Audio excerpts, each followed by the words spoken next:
Mari kita berdoa. Terima kasih Bapa, terima kasih Yesus untuk segala kasih dan kebaikan kemurahan Tuhan yang Tuhan berikan kepada kami sampai dengan pagi hari ini.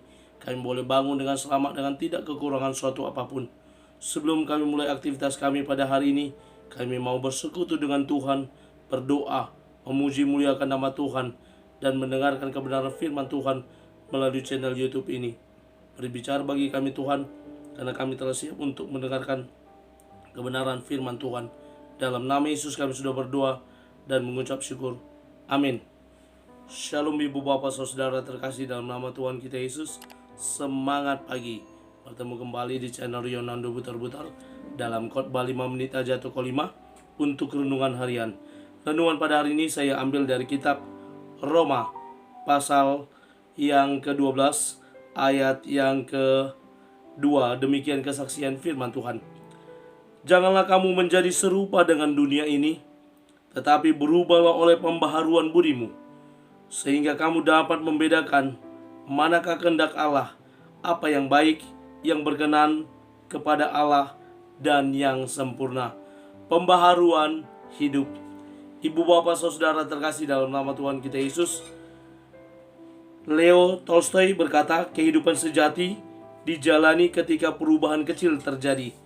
Bagaimana kehidupan yang kita alami saat ini dapat terjadi, dapat menjadi sebuah kehidupan sejati ketika ada perubahan kecil yang terjadi di dalam kehidupan kita. Dalam nats ini Rasul Paulus berbicara kepada jemaat di Roma bagaimana mereka untuk melakukan pembaharuan hidup. Pembaharuan hidup yang dimaksud di sini yakni ada 3 hal yang bisa saya bagikan di tengah-tengah kita. Yang pertama, pembaharuan hidup itu terjadi ketika kita tidak menjadi serupa dengan dunia ini. Yang pertama, tidak menjadi serupa dengan dunia. Artinya tidak menjadi serupa dengan dunia bukan berarti kita tidak boleh meniru orang lain dalam hal yang baik, tetapi hal ini berbicara tentang hal yang buruk atau yang jahat. Karena dunia yang dimaksud oleh Paulus adalah keinginan daging, keinginan dunia yang gelap, keinginan yang tidak benar, keinginan yang jahat, keinginan yang negatif, dan banyak lagi hal yang tidak baik. Dan tidak menjadi serupa artinya kita tampil beda. Karena sudah ada pembaharuan hidup, maka kita tidak lagi serupa dengan dunia ini. Ikan di laut hidup di tengah-tengah air asin, namun tidak menjadikan tubuh si ikan tersebut asin. Beda dengan ikan asinnya, ikan yang diasinkan, tetapi ikan yang di laut, yang berada di laut di mana airnya asin tetapi tidak menjadi asin. Karena apa? Karena ikan memiliki kemampuan mencegah mineral garam air laut meresap ke dalam tubuhnya, yang disebut dengan insulasi. Insulasi, dan dapat menyaring apa yang dibutuhkannya atau filterisasi, sehingga ikan tersebut tidak dengan serta-merta karena berada di laut yang asin menjadi asin. Demikian juga orang percaya tidak menjadi serupa dengan dunia ini.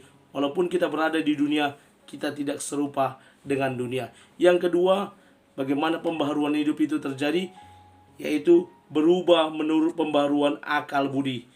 Mau berubah, adanya pembaharuan dari akal budi kita secara logis, secara pemikiran. Kalau itu tidak benar, tidak baik, maka kita mau berubah. Akal budi kita berkata bahwa yang jahat itu tidak boleh diikuti, yang baik itulah yang harus diikuti.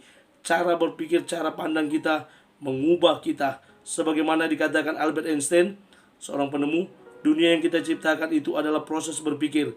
Berpikir kita itu tidak bisa diubah tanpa mengubah pemikiran kita. Pemikiran kita harus dirubah. Dan Rumi berkata, kemarin aku pintar, jadi aku ingin mengubah dunia. Hari ini aku bijaksana, jadi aku mengubah diriku sendiri. Kita rubah, dimulai dari diri kita sendiri untuk melakukan pembaharuan akal budi. Yang ketiga, pembaharuan yang dimaksud adalah dapat membedakan manakah kehendak Allah. Ketika kita dapat membedakan manakah kehendak Allah yang baik, yang berkenan kepada Allah, dan yang sempurna, itulah pembaharuan hidup yang kita alami ketika kita memiliki hubungan yang dekat, yang intim, yang akrab dengan Allah, maka pembaharuan itu akan terjadi. Kita akan tahu membedakan mana yang baik, yang berkenan di hadapan Allah. Mari kita rubah dunia, dimulai dari perubahan hidup kita yang semakin hari semakin lebih baik lagi. Amin. Kita bersatu dalam doa. Terima kasih Bapa untuk firman-Mu. Mampukan kami untuk menjadi para pelaku kebenaran firman Tuhan, di mana kami mau mulai aktivitas kami hari ini dengan pembaruan hidup kami, di mana kami boleh berubah semakin hari semakin lebih baik lagi. Kami mulai hari ini dalam nama Yesus kami sudah berdoa dan mengucap syukur. Amin. Selamat beraktivitas. Tuhan Yesus memberkati. Shalom.